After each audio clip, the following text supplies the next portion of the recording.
So the series theme for the balance of this month is the eyes have it. The eyes have it. And today's talk, the topic is immortality. So I'm going to be talking the rest of this month about how many words that speak to the unfolding of our spiritual enlightenment start with the letter I.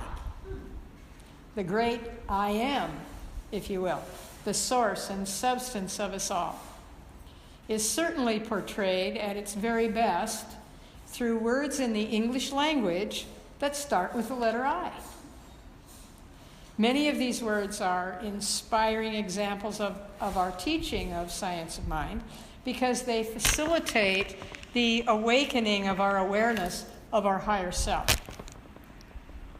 So topics this month will include insight, intuition, individuality, inspiration, and today, beginning with immortality. Now, it might seem to you like logically I would end the series with that. However, the best, the most powerful of all the I words in our language is immortality. Immortality is a word that eases fear of the unknown.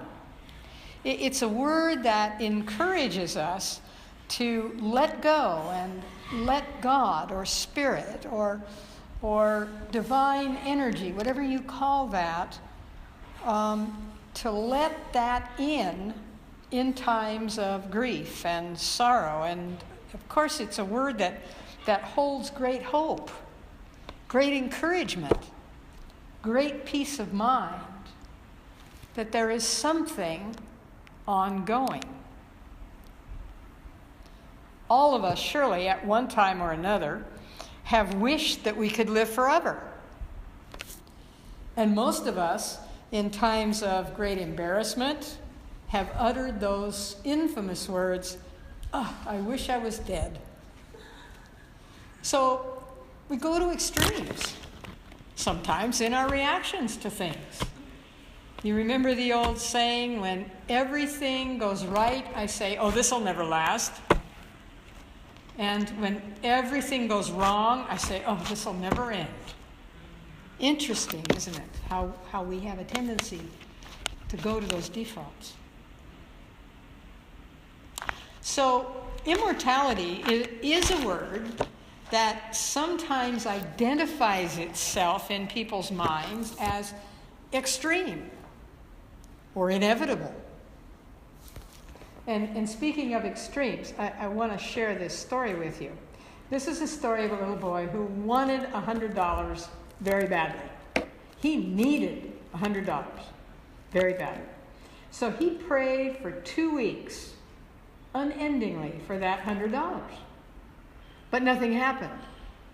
So then he decided, okay, I'll write God and ask for the $100. Well, when the post office saw this letter addressed to God, USA, they decided to send it to the President of the United States. And the President was so amused and touched by the letter that he instructed his secretary to send the boy a $5 bill. The President's thought was that this would appear to be a lot of money to a small boy. Well, the child was delighted with the $5, and he sat down to write a thank you note to God. And this is what he wrote. "Dear God, thank you very much for sending the money. However, I noticed that for some reason you sent it through Washington, D.C. And I thought you should know that the IRS deducted $95.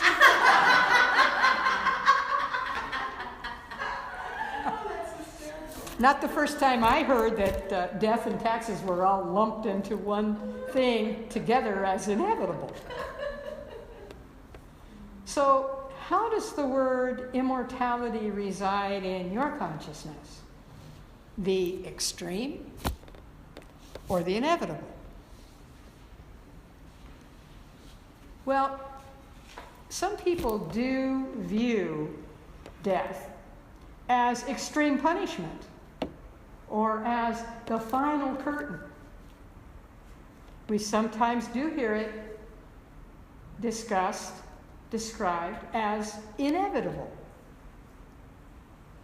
But what is inevitable is only the laying off of an old garment and the donning of a new one. The principle of life, goodness, godness, does not and cannot know death. We're not just our physical bodies. You know, I feel like I'm so redundant when I say that, but we all need that reminder sometimes. We are not just our physical bodies, although that's a part of us at this juncture of time-space. We are a personal identity at this juncture in time-space. Dr. Ernest Holmes calls that a continuous stream of self-conscious expression and self-knowingness. Let me say that again. A continuous stream of self-conscious expression and self-knowingness. That's a little bit heavy. It's a bit complex. It'll be on YouTube. You can go back and review it whenever you choose. But it is the invisible life principle outpicturing as you, as me, and it's as eternal as the cosmic energy is eternal. Our physical body is simply a current, concrete manifestation provided in this part of the life experience as a vehicle through which life is currently expressing itself as you, as me. Wayne Dyer, as you've heard me say many times, has a wonderful way of putting this. He says, "My body is the garage in which I park my soul for this particular experience of life." Science describes matter, M-A-T-T-E-R, matter, as an aggregation of small particles arranged in some kind of form. I bet you never thought of that describing your human body, but it's absolutely true.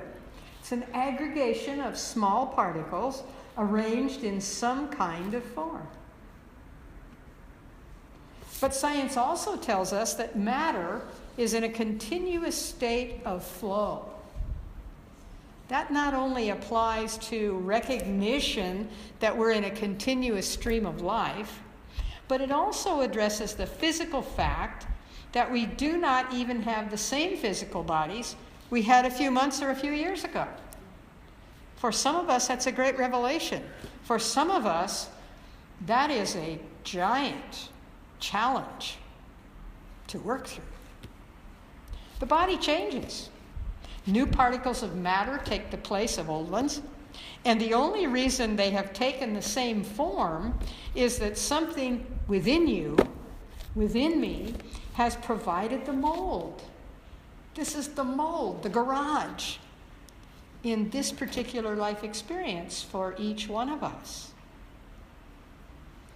Our bodies are like a river, flowing, moving, changing, but it's the indwelling spirit, the invisible life principle, that maintains the course, our individualized identity.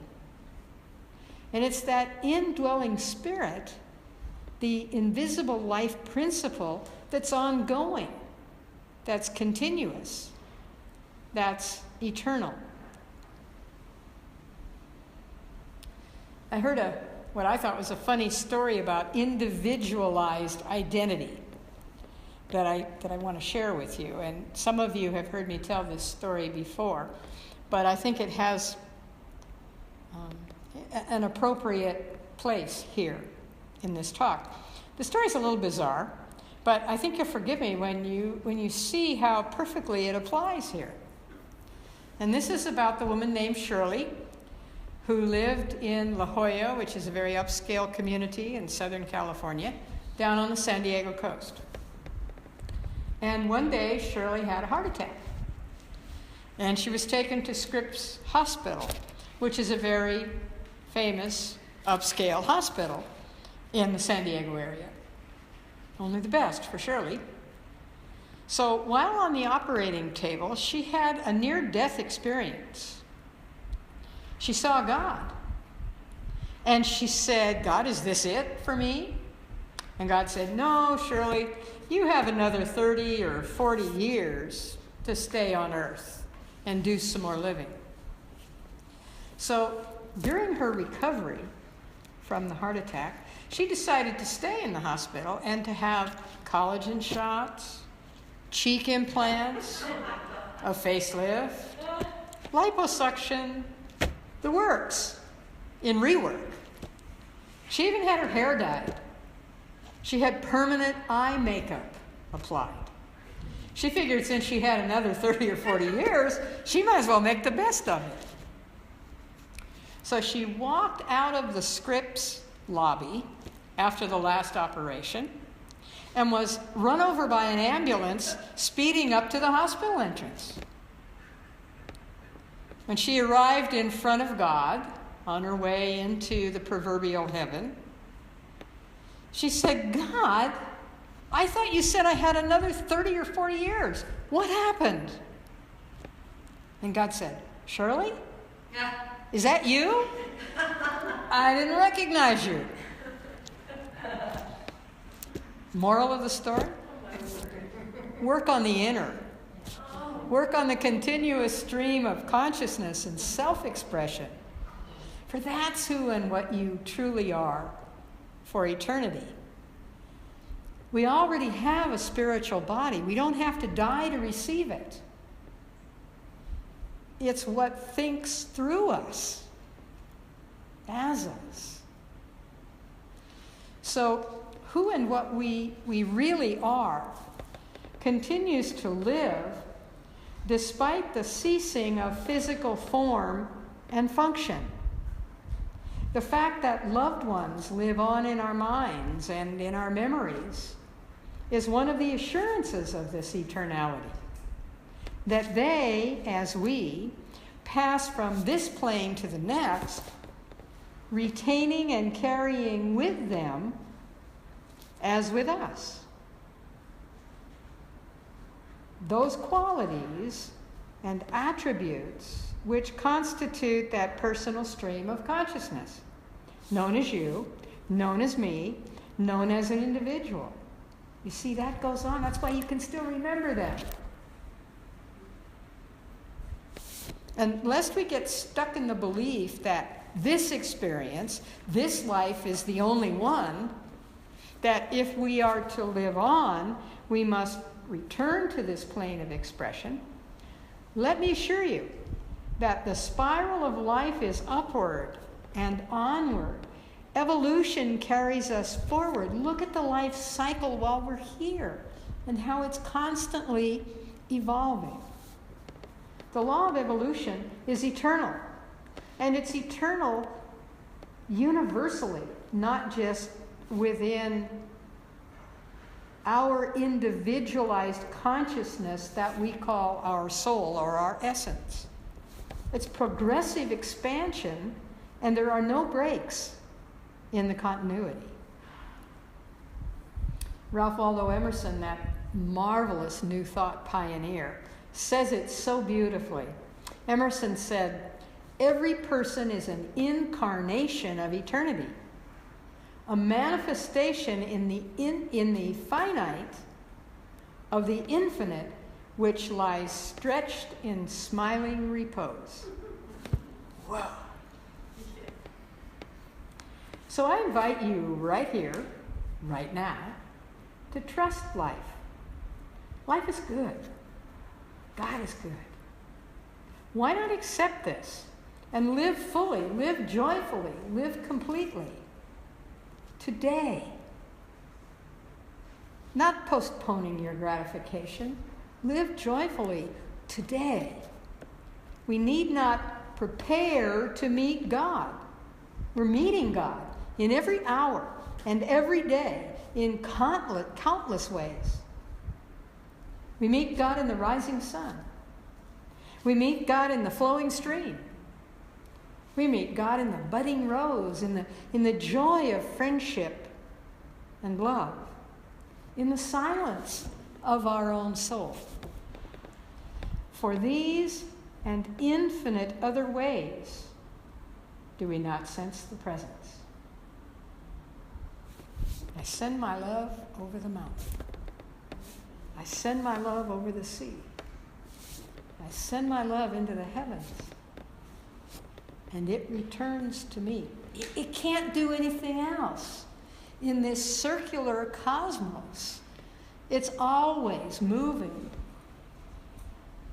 receiving and giving. And this is what creative spirit does. It gives. And when you give, it receives. And it can only multiply and magnify that. It doesn't keep it. What would it do with it? Why would it need it? It just keeps circulating. And each time you accept it, receive it for yourself, you're expanded. Onward, upward, forward. You're an eternal destiny. You're a forever expanding principle of this conscious intelligence. Like the ocean is in every drop of water, and the sun is in every ray of sunlight, God in you, as you, is you. That's what immortality is. And immortal is what you are. And so it is. Thank you. Thank you.